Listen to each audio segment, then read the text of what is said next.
할렐루야. 네, 사랑하는 성도님들, 오늘 이 시간 그래도 괜찮습니다. 네, 믿음으로 살아갑시다. 라는 제목으로 함께 말씀을 나누고자 합니다. 옆에 분들에게 인사 한번 나눠볼까요? 그래도 괜찮습니다. 그래도 괜찮습니다. 네, 한 번 더 해볼까요? 그래도 괜찮습니다. 그래도 괜찮습니다.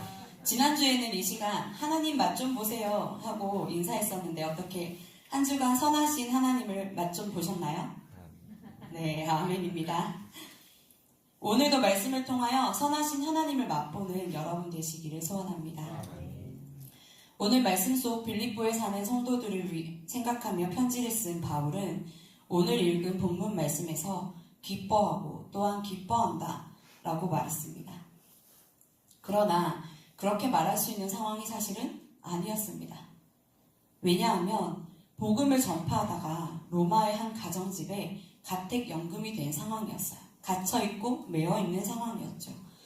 자신의 인생을 바쳐 복음을 전하고 또 수많은 사람들을 구원의 길로 인도하였는데 매맞고 쫓겨나고 목숨을 위협받고 결국은 감옥에 갇힌 것이 억울하다며 하나님께 참소해도 우리가 이해해 줄 수 있을 것 같은데 심지어 밖에서 성도들 중에 자신을 괴롭게 하려고 잘못된 의도로 말씀을 전하는 사람들이 있었습니다.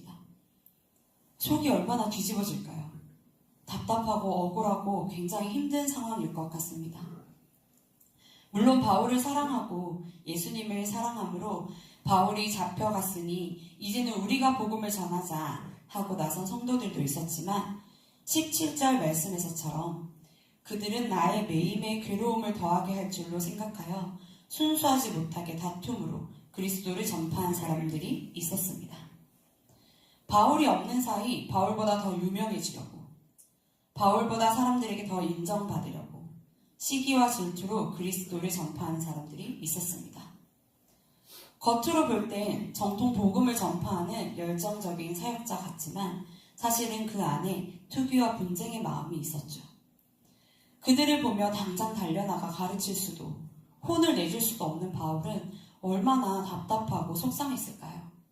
내가 너희를 위해 얼마나 희생하고 내가 너희를 얼마나 사랑으로 가르쳤는데 어떻게 그럴 수가 있냐 하고 당장이라도 따지고 싶을 텐데 매인 몸이 되어 이러지도 저러지도 못하는 상황의 바울은 얼마나 답답했을까요? 그런데 바울은 오늘의 본문 말씀과 같이 고백합니다. 쉬운 번역으로 된 성경에서 볼 때 하지만 그들이 내 마음을 속상하게 한다 해도 괜찮습니다. 그들이 어떤 마음으로 전하든지 간에 중요한 것은 바로 그리스도가 전파되고 있다는 사실입니다. 나는 이것 때문에 기뻐하며 앞으로도 계속 그러할 것입니다. 아멘. 바울은 하나님 앞에서 성도들 앞에서 그래도 괜찮습니다 하고 고백합니다. 이유가 무엇입니까? 그들의 의도와 목적이 무엇인지와 상관없이 예수님이 전파되었기 때문입니다. 사람들이 그 복음을 듣고 그들의 의도와 관계없이 예수님 앞으로 회개하며 돌아와 구원받게 되었다는 사실 때문입니다. 가끔 우리는 교회 안에서 여러 모양의 성도들을 보게 됩니다. 대부분의 성도님들은 정말로 하나님을 사랑하고 교회를 사랑하고 주의 종을 사랑하여 자신의 시간과 물질과 힘을 다해 섬기십니다. 너무나도 귀하고 아름다운 성도의 모습을 보여주십니다. 그런데 가끔은 자신을 드러내기 위해 사람들의 인정을 받기 위해 혹은 자신의 이익을 위해 교회를 섬기는 사람들이 있습니다. 이건 남의 얘기가 아니라 사실은 저의 이야기입니다. 저는 청년 시절 대학부 부회장을 맡고 있을 때 소외된 대학부 후배들을 챙기는 저의 다정하고 따뜻한 믿음의 선배다운 모습을 굉장히 사랑하고 있었습니다. 제가 스스로 저를 바라보면서 그렇게 느낀 거죠. 저의 그 아름다운 모습에 푹 빠져 있었습니다. 또 예배 전후에 책상 열을 맞추며 속으로 이것 좀 봐라. 나 엄청 헌신적이잖아. 나 정말 멋지지? 라는 생각이 있었습니다.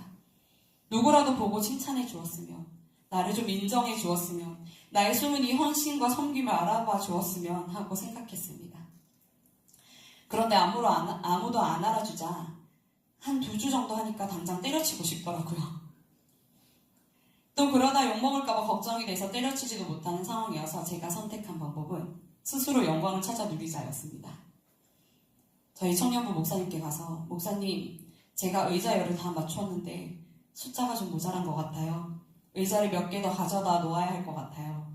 하고 말씀드려서 굳이 제가 열을 맞췄다는 사실을 알려준다든지, 주보를 나눠주면서 손을 살짝 떨면서 아이고 의자를 다 나르고 어쩌고 했더니 손이 떨려서 라고 한다든지, 또 소외당하는 후배들을 챙겨주며 따뜻하게 말 걸어주고 누가 와서 너 걔랑도 친해? 이렇게 물어보자기만 하면 이때다 싶어서 내가 안 챙기면 누가 챙기겠어 라고 하며 착한 척을 하기에 바빴습니다. 그런 경험 없으신가요? 또 저만 그런가요? 한 번은 목사님께서 농담처럼 너는 이 땅에서 영광을 다 찾아 취해서 하늘에 가면 면류관이 실핀일 거다 라고 하시고, 마지막에 뭐 그럼 어때, 네 덕분에 애들 적응 잘하고 의자 멀끔하게 잘 놓여있으면 우린 좋지 뭐 라고 하시는 거예요. 그러다가 어느 날 제자훈련 중에 마태복음 7장의 말씀을 배우다가 21절에서 23절의 말씀을 보게 되었는데, 나더러 주여 주여 하는 자마다 다 천국에 들어갈 것이 아니라고 하시고, 내가 주의 이름으로 이런 일 저런 일 하였습니다 라고 말씀드릴 때 하나님께서 내가 너를 도무지 알지 못한다, 그러니 내게서 떠나가라 하실 수도 있다는 말씀을 듣고 얼마나 충격에 빠졌는지 모릅니다. 엄청 울었습니다. 두려운 마음에. 이렇게 신앙생활, 아니 종교활동을 하다가 결국 남는 건 하나 없이 빈 껍데기인 모습으로 하나님 앞에서 내가 너를 도무지 알지 못한다 라는 말씀을 듣게 될까봐 너무나도 두려워서 한참 울었습니다. 그리고 가만히 목사님 말씀을 생각해 보았습니다. 저의 비뚤어진 열심으로 교회는 깨끗하고 단정한 곳이 되고 많은 후배들이 적응을 잘하고 나날이 교회는 부흥하지만 나는 어떻게 되는 것인가 하고 엄청나게 고민하게 되었습니다. 그래서 그때 깨달은 이후로 저는 많이 성장했고 지금은 그런 마음들이 항상 제 안에 있습니다. 학구마을 일을 시작하게 됐을 때도 하나님, 제가 열심을 다해서 섬기는데 이게 나의 어떤 잘난 척과 나의 인정받음과 여러 가지 나의 욕심 때문이 아니기를 소원합니다. 하나님께서 응답하셔서 윤종성 목사님은 기도의 응답을 받으시고 학구마을은 나날이 부흥하여 복음을 전파하는 일에 쓰임받아 하나님의 귀한 도구가 되는데, 저는 그 안에서 그냥 하나의 도구로만 쓰임받고 버림받지 않도록 저에게 은혜를 부어주세요 하고 기도하게 되더라고요. 바울을 시기하고 투쟁하는 마음으로 복음을 전하던 이들과 같은 모습이 되지 않기를 소원합니다. 저는 그 이후로 이 인정욕과 불쑥불쑥 올라올 때마다 이 시절의 저를 떠올리고 오늘의 본문 말씀을 함께 떠올립니다. 바울이 고백합니다. 그들이 어떤 마음으로 전하든지 중요한 것은 그리스도가 전파되는 것이니 나는 감사하다고요. 아마 그 시절의 저와 같은 성도 때문에 혹은 여러 가지 닥쳐오는 어려움 때문에 하나님 앞에서 억울하고 속상하고 서글픈 마음이 드십니까? 실컷 그동안 내가 섬겨온 일들인데 나서서 그 영광을 다 차지해버리는 누군가 때문에 억울하고 답답할 수 있고, 정말로 하나님을 위해 나를 헌신하고 섬겨왔는데 인생에 계속해서 어려운 일들이 닥쳐와 낙심되는 순간들이 있을 수 있습니다. 도대체 하나님은 무엇 하시길래 나를 이 상황 가운데 던져주시나? 왜 내 기도에는 응답하지 않으시는 걸까?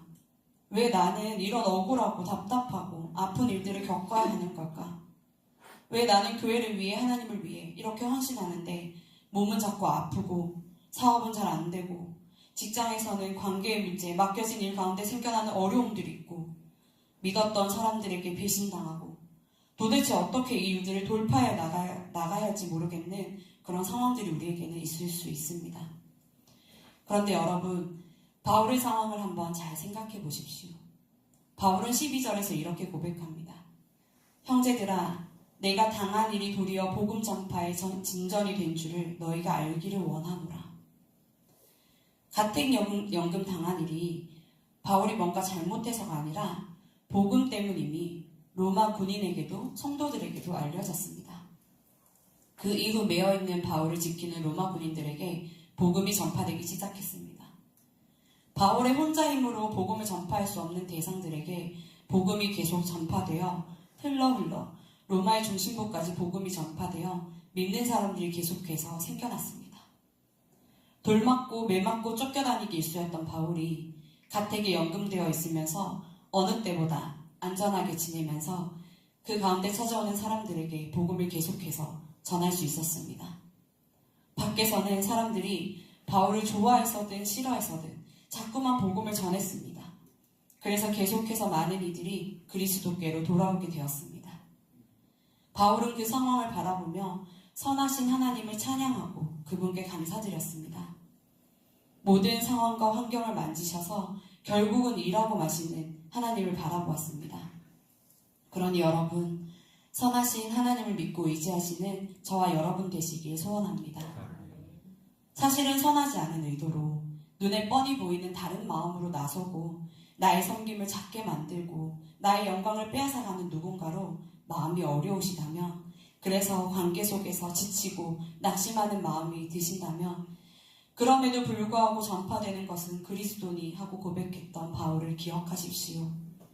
그들 덕분에 결국은 교회가 깨끗해지고 누군가가 섬김을 받고 예배드리기 좋은 환경이 된다면, 비록 나는 억울하고 좀 속상하지만 그래도 괜찮아 하고 고백할 수 있는 저와 여러분 되시길 소원합니다. 선하신 하나님께서는 우리의 모든 상황과 환경과 마음을 다 아시기 때문에 하나님을 의지하여 하나님께 위로받는 우리가 되기를 소원합니다. 그뿐 아니라 그 연약한 자들을 위해 긍휼한 마음을 가지고 기도해 줄 수 있는 저와 여러분 되시길 바랍니다. 혹시 예전에 저처럼 아직 철이 덜 들어서 그런 걸 수도 있지 않을까요? 혹시 압니까?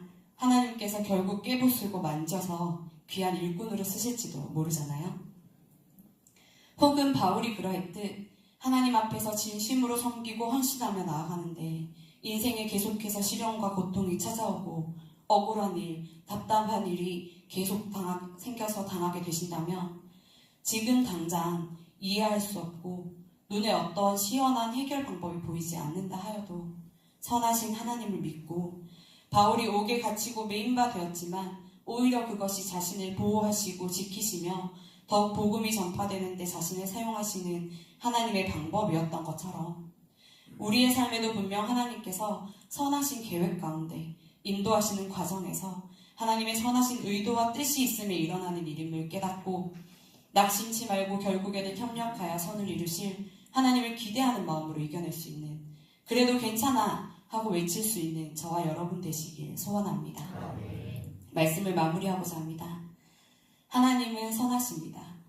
우리를 위해 아들을 내어주시기까지 사랑하신 하나님, 또 우리를 위해 목숨을 내어주신 예수님을 기억합시다. 우리를 힘들고 어렵게 하는 상황과 문제들을 바라보지 말고 그 가운데 역사하시는 하나님을 바라봅시다.